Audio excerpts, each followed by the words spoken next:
Ama naming Diyos, sa sandaling ito pinipili naming huminto, sandali naming isinasantabi ang ingay ng mundo, ang mga alalahanin, ang mga tanong na paulit-ulit na umiikot sa aming isipan. Humihinga kami ng malalim at inaalala namin na hindi kami nag-iisa. Ikaw ay narito.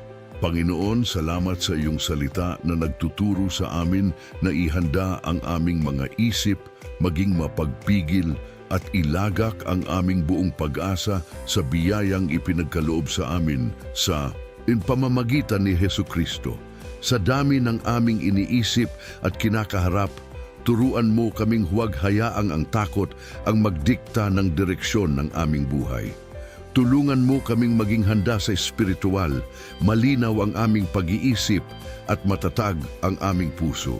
Diyos ko, nais naming mamuhay hindi ayon sa dating mga pagnanasa at dating paraan ng pamumuhay, kundi bilang mga taong tinawag mo sa isang bagong buhay. Ilagay mo sa aming puso ang banal na paggalang sa iyo at ang matibay na pag-asa sa biyaya ni Kristo. Sa oras na ito, Panginoon, inilalagay namin ang aming sarili sa iyong harapan. Tahimik naming binubuksan ang aming puso. Turuan mo kaming makinig sa iyong tinig, magtiwala sa iyong biyaya, at manatiling nakatuon sa pag-asang mayroon kami kay Jesus. Panginoon, habang patuloy naming binubulay-bulay ang iyong salita, ipinapaalala mo sa amin na tinawag mo kami upang mamuhay ng may kabanalan, hindi lamang sa panlabas na anyo, kundi sa aming mga iniisip, salita, hangarin at mga pasiyang ginagawa kapag walang ibang nakakakita. Ama, alam mo kung gaano kadali para sa amin na bumalik sa mga dating gawi. Minsan, dala namin ang mga dating pagnanasa, mga maling pananaw, sama ng loob, pagmamataas o mga bagay na matagal na naming sinusubukang bitawan. Ngunit salamat dahil hindi mo kami iniiwan sa kalagayang iyon. Turuan mo kaming mamuhay bilang mga anak na sumusunod sa iyong kalooban. Kapag mahina kami, paalalahanan mo kami ng iyong biyaya. Kapag natutukso kaming bumalik sa dati, bigyan mo kami ng lakas na pumili ng tama. Kapag hindi namin alam kung ano ang dapat gawin, bigyan mo kami ng karunungan. Jesus, nais naming ang aming buhay ay maging patotoo ng pagbabagong ginagawa mo sa puso. Hindi namin nais na ang aming pananampalataya ay manatili lamang sa mga salita.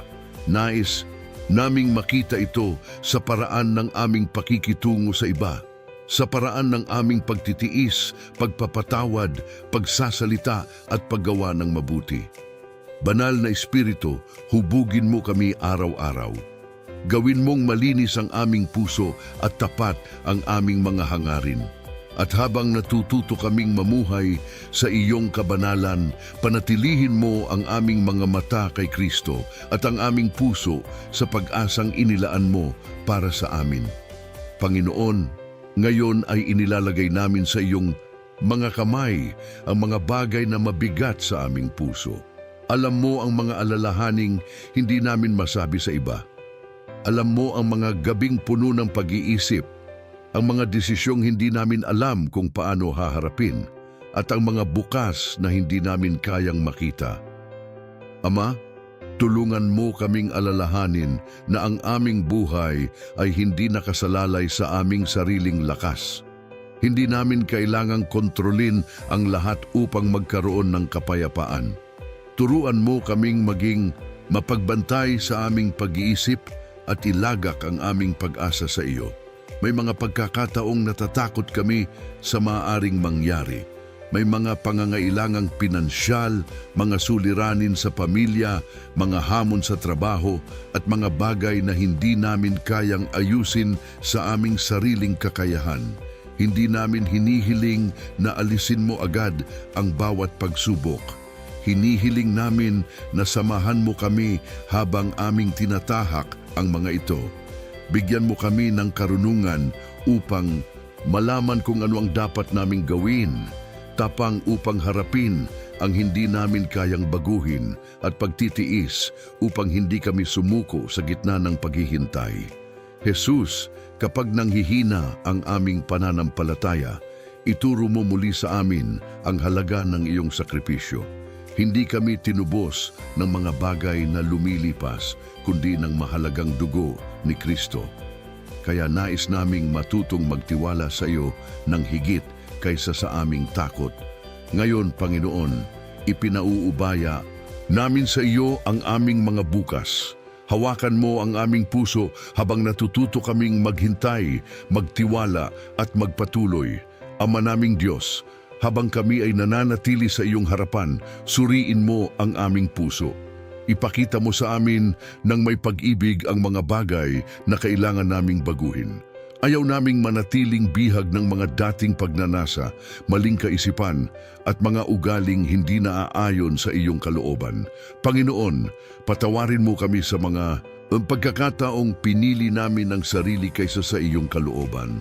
Patawarin mo kami sa mga salitang nakasakit, sa mga kilos na naging sanhi ng sakit ng iba, sa mga pagkakataong pinairal namin ang galit, pagmamataas, inggit o kawalan ng pagtitiwala sa iyo.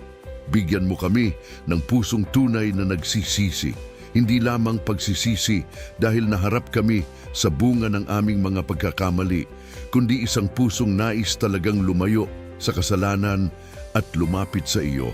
Jesus, salamat dahil ang aming pag-asa ay hindi nakasalalay sa aming pagiging perpekto. Ikaw ang aming manunubos. Sa pamamagitan mo, maaari kaming magsimulang muli.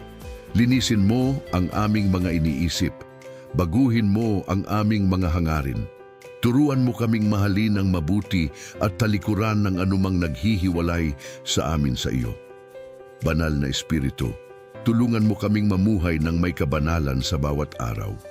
Kapag may tukso, bigyan mo kami ng pagpipigil sa sarili. Kapag kami ay nagkamali, bigyan mo kami ng kababaang loob na umamin at magsisi.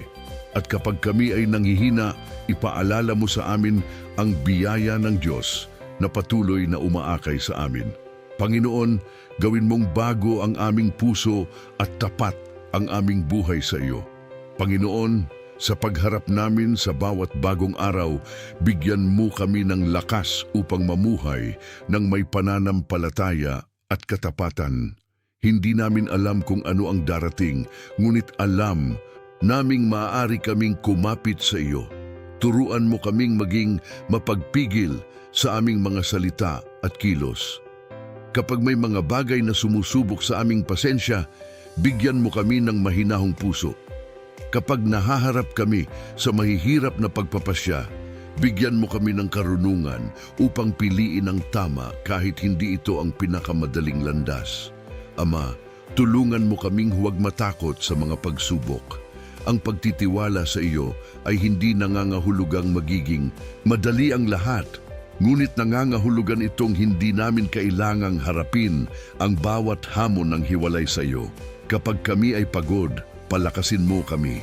Kapag kami ay nalilito, liwanagan mo ang aming isipan. Kapag kami ay pinanghihinaan ng loob, ibalik mo sa aming puso ang pag-asa. Kapag kailangan naming maghintay, turuan mo kaming maging matiyaga. Jesus, nais naming maalala na ang aming tunay na halaga ay hindi nakabatay sa tagumpay, kayamanan, pagkilala ng ibang tao o sa mga bagay na lumilipas. Tinubos mo kami sa napakahalagang halaga at dahil dito, nais naming mamuhay ng may banal na paggalang at pasasalamat. Tulungan mo kaming manatiling matatag hanggang sa wakas. Naway ang aming mga pasya, relasyon, trabaho at mga simpleng gawain araw-araw ay magpakita na ang aming pag-asa ay nasa iyo. At kapag dumarating ang mga araw na mahirap maging tapat, hawakan mo kami. Panginoon, huwag mong hayaang ang mga pagsubok ay maglayo sa amin sa iyo.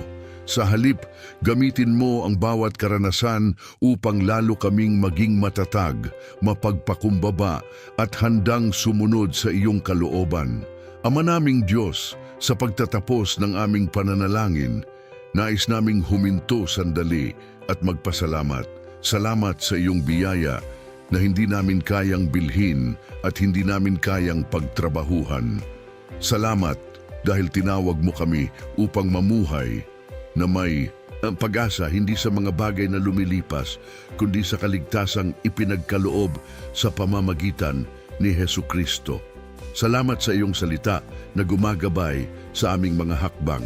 Salamat sa mga taong inilagay mo sa aming buhay, sa pagkain na ipinagkakaloob mo, sa mga pagkakataong makapaglingkod, sa mga aral na natututuhan namin at maging sa mga pagsubok na nagtuturo sa amin na higit na umasa sa iyo. Panginoon, tulungan mo kaming dalhin sa aming pang-araw-araw na buhay ang mga natutuhan namin ngayon. Naway manatili sa aming puso ang paanyaya na maging handa sa aming pag-iisip, mamuhay ng may kabanalan at ilagak ang aming buong pag-asa sa biyaya ni Kristo.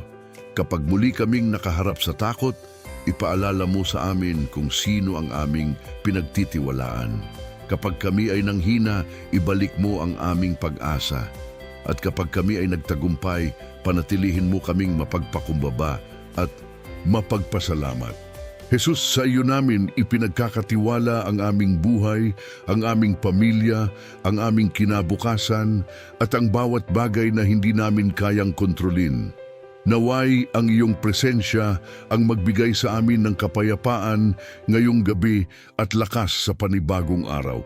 Mananatili kaming nagtitiwala, mananatili kaming umaasa, at sa lahat ng aming paglalakbay, tulungan mo kaming mamuhay ng tapat hanggang sa araw na makita ka namin.